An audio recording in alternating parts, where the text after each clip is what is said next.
I'm Brian, and I'll be your rent-a-friend today.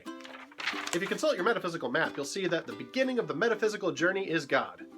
Everyone has an opinion about God. Those of us who know he's there are generically just called theists. And then there's the atheist. I know beyond a shadow of a doubt there is no God.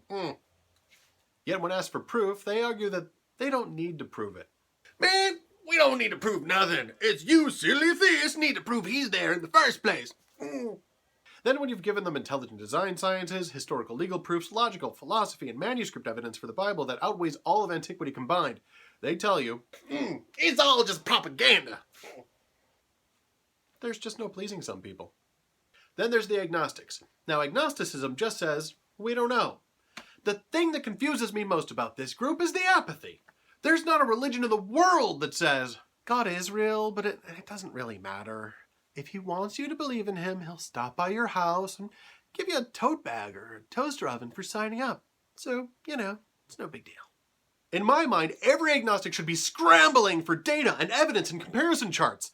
Agnosticism admits God might be real, which means heaven and hell might be real, which means they might be able to attain salvation and heaven eternal, or they might be damning themselves, but just be too lazy to find out for sure. I mean, admittedly, this is how I am about my personal health, but there's no real long-term ramifications for me. However healthy I am now, I'm going to die someday. There's not an eternal ramification for my general laziness. I'll get in shape when the donuts are gone. The stakes, I could argue, are a tad higher for the agnostics.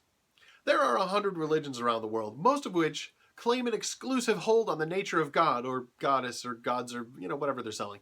Dude, not all spiritual people are so arrogant as to claim they have monopoly on the truth.